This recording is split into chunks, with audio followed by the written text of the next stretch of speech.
The Master and Margarita is a novel by the Ukrainian writer Mikhail Bulgakov.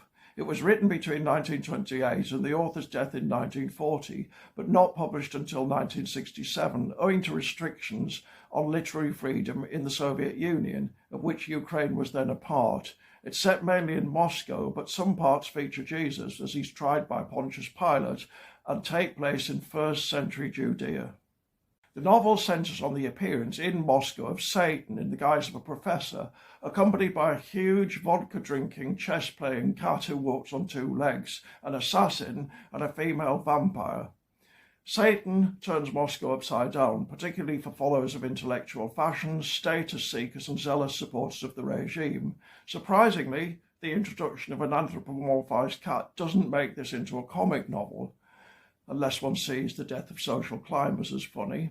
Despite elements of what later came to be called magical realism, its tone is deadly serious throughout. As with all good novels in which an elemental force creates havoc, there is a counterpoint. The Master is a novelist whose novel about Jesus and Pontius Pilate was condemned by the authorities and who is now languishing in prison. Margarita is the Master's mistress. At the beginning of the novel, she believes the Master to be dead, but later discovers her mistake. Then Satan turns her into a witch.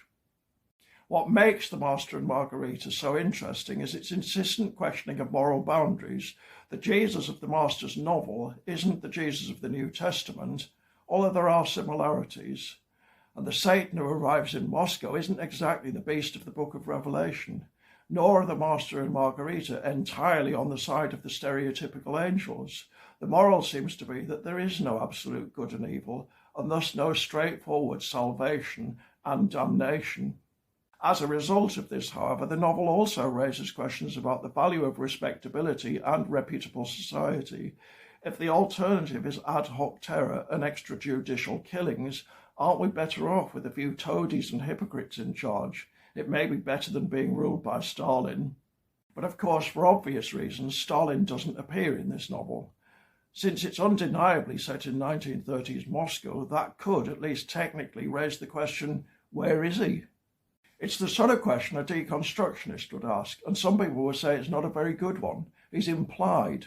He's at the top of respectable Moscow.